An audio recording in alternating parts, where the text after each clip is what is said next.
these are the best teams in Marvel Strike Force to upgrade going into 2024. And to discuss this list with me, I got my brother MobileGamer. And if you're ready for MobileGamer, let him know what to do. Let's go smash it. And boom, here we are. I am ValleyFlyin. This is MobileGamer. Welcome back to the ValleyFlyin channel. And we are talking about the top teams to start to work on to going into 2024. Now, we did this video on your channel. We didn't give each other a lot of parameters. Use a little different parameters for what you base your team in. And I've used some slightly different and hopefully get some different choices there. Yep. Let's just get right into it, Mobile. All right, first team I think that people should be working on going into 2024. They are sort of in the arena meta still using a couple of these characters, some combinations of Ghost Rider, Robbie Reyes, Black Cat, and Miss Marvel Hardlight. Right. Using at least one or two of these characters on arena defense and arena offense. They're slightly falling out, but because we don't have any arena teams on the way, we know that Extreme X-Men is the team that is being released now. The next team is going to be a Hive Mind team. Both of them are going to be raid teams.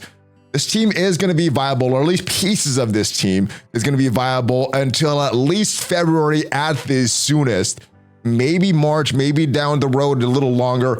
Secret Defenders, I think they're still worth building up. At least the three-piece of Robbie, Black Cat, and Miss Marvel Hardlight. Maybe not so much Photon and Doctor Strange. What are your thoughts on this team? Yeah, the three-piece is very strong. Now, there is some issues or some discussion being had about viability in arena because largely the arena meta is super-skrull and super-skrull, but a lot of people don't have super-skrull. If you don't have super-skrull, this is the team, right? It's still the best team in arena for sure. Now you're talking about Cosmic Crucible. You're talking about Alliance War. Yes. Run, don't walk. The three-piece Black Cat, Hard Light, and Ghost Rider Robbie are amazing.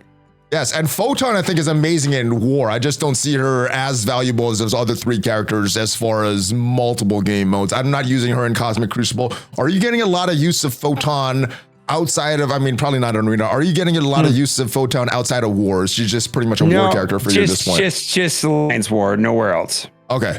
So yeah, great in Alliance War, and I don't use Doctor Strange at all, but the rest of these characters, I think they are worth building, and I think they're still going to give you value at least heading into 2024. Hopefully soon after that. Next team that I want to talk about, and let me move it here, is a good team. I think this team is going to give you a lot of value into 2024, and that is the Extreme X-Men. Yes. Hopefully more of these characters. Now, don't have Forge yet, but just this three-piece of Cyclops, Nightcrawler, Gambit, very, very good in the raids right now. Using combination of Apocalypse. I'm using Archangel. Some people are using Rogue in place of Archangel to smash through the Incursion 2 raids right now. You don't even need Forge and Sunspot to get through the current version of the Incursion 2 raids. At harder levels, and if you want to sim this, you probably will need Forge. You probably will need Sunspot. What is your thinking of this team right now as far as raids? I'm using them on defense in Cosmic Crucible, and my opponents are having a tough time getting through Room 5 with all three of these characters and Rogue and Dazzler as the fourth and fifth on this team. And are you using them in War? They are being used in War on defense. I feel like Nightcrawler is an amazing plug and play character, even getting used in Arena.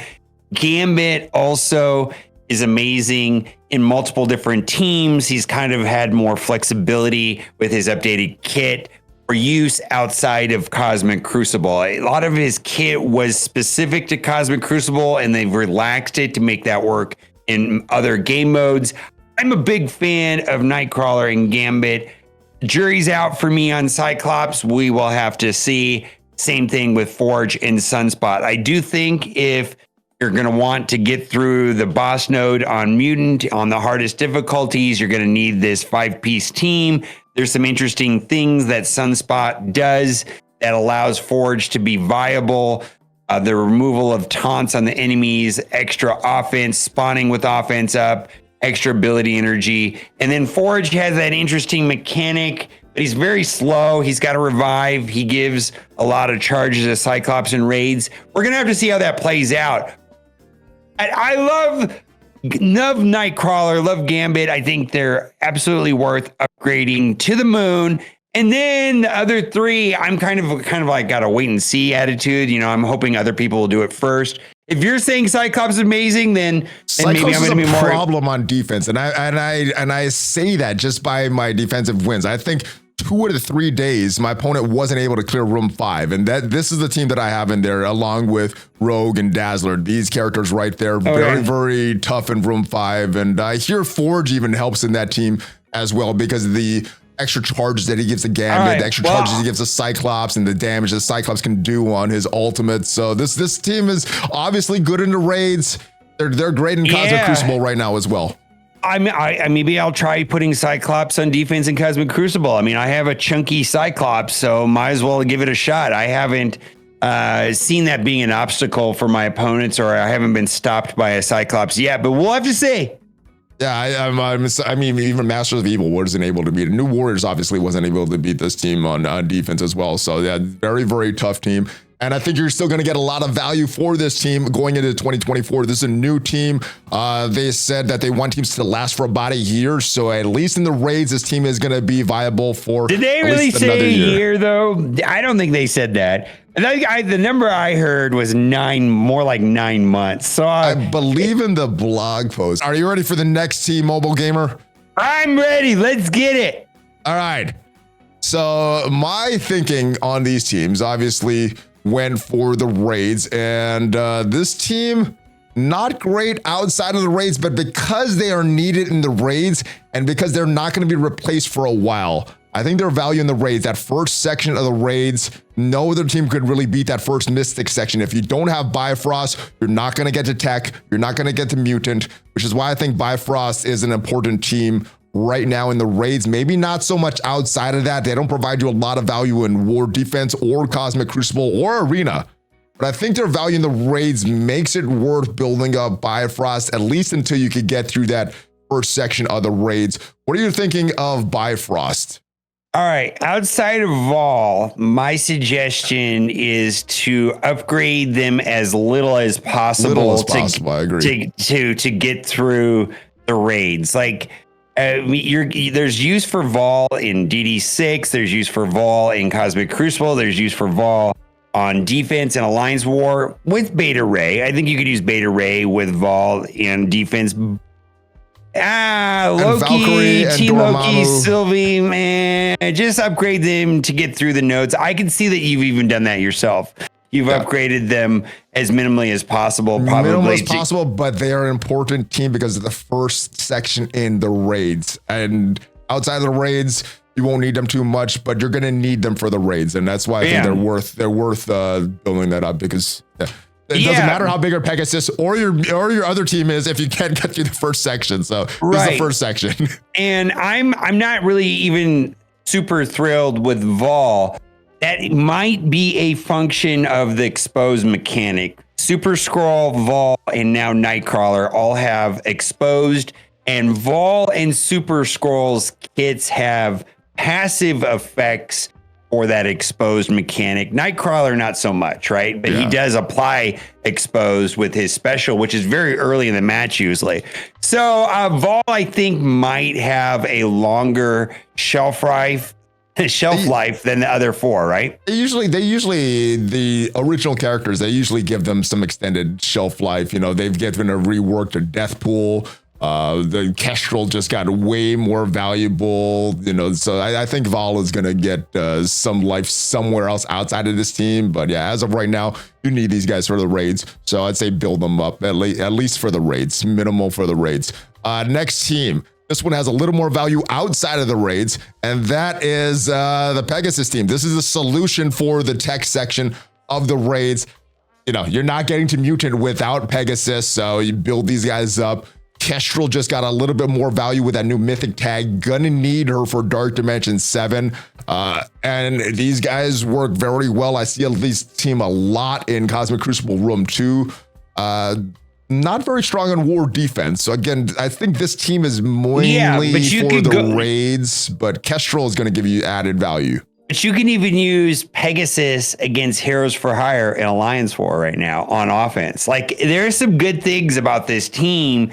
outside of just raids. Yeah, I mean, they counter Gamma as well in Crucible, so it's not just a raid team, but yeah. You can run over Death Seed with this team in room 5 in Cosmic Crucible. I mean, I really like the Pegasus team. I say take Kestrel to the moon. Rescue is usually the primary target of the other team. People are usually going after the Rescue because Rescue has the revive mechanic. Yep. So you can work on that. That's my first target. Yeah, but Kestrel is the superstar here, and take Kestrel as high as possible. Yep. If you get more diamonds under, the better. I think the best diamonds you could get is Kestrel and Kang, and yeah, those are the two best ones. So yeah, get Kestrel very, very big. Next team is a non-raid team. This is the first team not using arena, not using the raids. And I think the most valuable team outside of the raids is going to be the Superior / Sinister Six. Very, very good team. This is a problem in Cosmic Crucible. I faced a team in room 6 who was not able to beat it. I think the only team that beats a full Superior 6 in room 6 is that mirror match. My team was punching up a lot, so we just got smashed. But this team's a problem in Cosmic Crucible. They're going to be a problem for a while. Also very, very good in war. And as far as arena, Green Goblin actually has a lot of arena value right now. I've been using him for a couple weeks on arena defense. I've noticed a lot of other people in the shard using that same defense now. So, you know, it's a messy, messy match, even if you win. This team is very, very good. And I think you could build up a Superior 6 and some elements of the Superior 6. I like Vulture. I like Mysterio. I know you've built up your Electro very big. Your Rhino's pretty big. What are your thoughts on this Superior / Sinister Six? I feel like the idea and the theory crafting implemented with the Sinister Six reworks and the introduction of the Superior 6 team and how they interact with each other in not only Cosmic Crucible and Alliance War is a theory crafter's dream. Please, please, please, Scopely, continue to do reworks and new members of teams, X-Men, Avengers, Symbiotes, Spider-Verse, Spider-Man teams, whatever. Web Warriors, let's go. This is like the best thing I think that's happened to Marvel Strike Force in a long time. And it creates opportunities where like you're looking at what do I use to beat this team here? And then you're using specific members in certain situations for certain things. I love it. I absolutely love it. I think it's the best thing ever. I really do. Yes, so those are my 5 teams. I do want to get your thoughts on 2 others, though. Eternals, I think they're still going to be very, very valuable in 2024. Right. They've been around for years. I'm still using Icarus Cersei combination in Cosmic Crucible. In war, I love beating the Asgardians, whatever combination of the Bifrost, the hero Asgardians, whatever. I love beating them with Eternals. And the other team, the Undying team, very, very valuable in war. One of the best war teams, and also very valuable in Crucible as well. I think those are the other 2 that almost made one of these spots. What are your thoughts on Eternals and Undying? All right, not only Eternals and Undying, I'd also put Tangled in that same category. I forgot about them. Yeah, good. So I kind of view like Eternals, Tangled, Undying. Typically Tangled's a 2-piece, sometimes a 3-piece. Eternals is a 2-piece. Undying is a 2-piece or a 3-piece. But so these are like parts of a team that do very specific things. And then oftentimes you're taking a strong plug and play character to go along with them, whether that's super-skrull, Dormammu, Doom, whatever, you're whatever you want to do, Quicksilver, and then you're making a team. I really like that. Or maybe you're doing something to speed up the team, whether that's Emma or even Cable, or maybe something like Nick Fury. I love it. I love those little strong 2- and 3-piece things that interact with other things. Maybe it's a pre-taunting tank like Absorbing Man or Red Guardian that gets plugged into it. I love it. I absolutely love it. I think it's the best thing ever.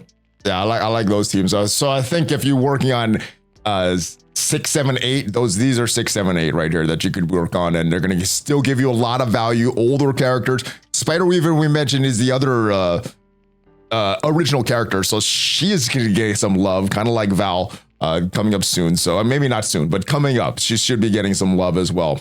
We'll have to see. I mean, they seem to favor original characters, which is going to be what Weaver, Vol, Deathpool, and Kestrel, right? Yep. So I do think that they are going to favor those 4 characters for the long term, and hopefully that means they're going to have value rather than them disappearing to uselessness, like Ultimus, right? What are they going to do with Ultimus? We'll have to see. Oh, he never did. He never was valuable. So he never disappeared because he never was valuable. He never did anything. And I wouldn't hold your breath. I mean, I know he's going to be getting the mythic tag, but I feel like don't hold your breath on them doing anything with this for sure, right? Cool. Yes. Well, similar list, but different reasons and a few differences. And those honorable mentions, I think, are very, very valuable as well. Final thoughts. Which list is better, Mobile Gamer? And why do you like mine's the best? My list is the best. Go watch my video and you'll find out why my video just smashes. Watch both videos and come back here and leave me a comment which one you think is better. Hopefully this video did provide you some value and some entertainment as well. If it did, leave it a like. It is free for you and it definitely supports the channel. And if you want to check out what are the best characters to farm right now in Marvel Strike Force, check out the video up there. I'll see you guys next time. Are you ready for that fist bump, Mobile Gamer? Woof. All right. All the best about ValleyFlyin Mobile Gamer out. Have a great rest of your week. Have a great weekend and have a great rest of 2023.